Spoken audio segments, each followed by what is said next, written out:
ગાંધીનગરમાં દૂષિત પાણીના કારણે જે ટાઇફોઇડના કેસો વધી રહ્યા છે તેનો પડઘો હવે અમદાવાદમાં પણ પડ્યો છે અને તેને ધ્યાનમાં રાખીને અમદાવાદ મ્યુનિસિપલ કોર્પોરેશનનું ફીડ વિભાગ સક્રિય થયું છે। આપ જોઈ શકો છો કેલિકો મિલ કમ્પાઉન્ડ કે જ્યાં શહેરના મહત્તમ પાણીપુરીના ફેરિયાઓ કે જ્યાં વસવાટ પણ કરે છે અને પાણીપુરી બનાવે પણ છે ત્યાં ચેકિંગ શરૂ કરવામાં આવ્યું છે। આપ જોઈ શકો છો કેવી આ ગીચ જગ્યા છે કે જ્યાં આવી રીતે તાડપત્રીઓ બાંધીને અને તેની નીચે જ પાણીપુરી તૈયાર કરવામાં આવે છે। આ ભઠ્ઠી પણ ચાલી રહી છે અને જે પાણીપુરી બનાવવા માટે તેલ છે તે પણ કેવી કંડિશનમાં અહીંયા મૂકવામાં આવ્યું છે। પાછળની તરફ આપ ગંદકી જુઓ કે કશું પણ ઉડીને ક્યારે પણ આ ખાદ્ય સામગ્રીમાં પડી શકે છે।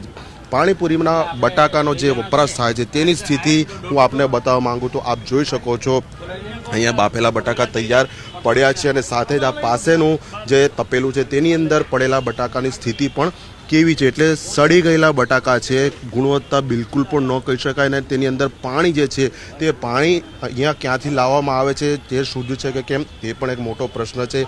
લોકોના આરોગ્ય સાથે દેખીતા ચેડા થાય તેવા પ્રકારના આ દ્રશ્યો અહીંયા એએમસીની હેલ્થ ટીમની ચેકિંગની કામગીરી દરમિયાન જોવા મળ્યા છે। એટલે તંત્ર પણ હવે સક્રિય થયું છે જે પ્રમાણે ગાંધીનગરમાં દૂષિત પાણીના કારણે ટાઇફોઇડ અને અન્ય પાણીજન્ય રોગચાળો વધ્યો છે તેના કારણે એટલે આ ઝુંબેશ જે છે તે લાંબા સમય સુધી અને સતત ચાલે તે જરૂરી છે।